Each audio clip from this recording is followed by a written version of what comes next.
Gen Z વિશે તમારી 3 complaints કહો અને તું એને ડિફેન્ડ કર. આવું કંઈક કરીને તમારા 3 ઓબ્ઝર્વેશન અને you have to kind of yes justify. Sir એવું છે તમે ખોટા માણસે પૂછી રહ્યા છો because Because he is the most Gen Z person. કે હું એ માનું છું કે આવનારી પેઢી એ મારા કરતાં વધારે સમજદાર છે અને છે જ.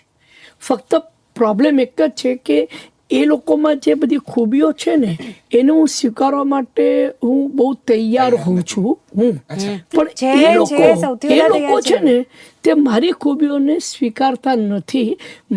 મારો જે અનુભવો છે ને એનો લાભ એમણે લેવો જોઈએ. બંને પેઢીઓએ એકબીજા પાસેથી કંઈક મેળવવાનું છે.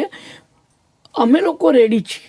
હું મારો સ્માર્ટફોન હોય કે મારું કોમ્પ્યુટર હોય કે કોઈ નવી એપ્લિકેશન હોય કે કોઈ નવી વસ્તુ હોય તો એ હું શીખવા માટે તત્પર હોઉં છું કે ભાઈ મને કે ને આ શું છે. પણ એ લોકો ક્યાંક કોઈ જગ્યાએ આ બાબતમાં ઉદાસીન છે જે મને એમ લાગે છે કે એમણે એનો લાભ લેવો જોઈએ અમારી પાસેથી એવું મને લાગે છે.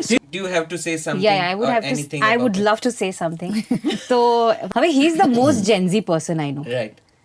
મને નથી ખબર. I am not aware of Gen Zs.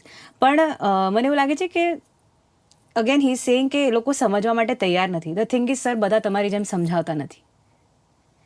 તો સામે બી માણસ એવું જોઈએ કે જેની પાસેથી સમજવાની ઈચ્છા થાય. તો I think Gen Zs are very honest and very blunt. તમારું એવું નથી કે તમે લોકો બહુ જ સમજાવો છો બસ એમ એવું ના જલ્દી આવી નથી ના અગેન આઈ લવ ટુ બહુ સમજાવો છો બસ વી ગોટ ઇટ. નહીં હું એમને જે અમે ટેક્સની વચ્ચે જે મને સમજાવતા હતા ને હું લિટરલી અર્જુન હતી and he was literally my Krishna. ક્યાં વાત. તો એ છે અને એ ટ્યુનિંગ અગેન તમે કોની પાસેથી સાંભળી રહ્યા છો. હવે કોઈને ઠસાવવામાં આવે ને તો Gen Zs are very honest કે આટલું અમે સમજશું આ અમને નથી ગમ્યું. Honest they will not keep it in their head કે નથી કહેવું યાર કે નથી ગમ્યું અમને નથી ગમ્યું. Very Frank.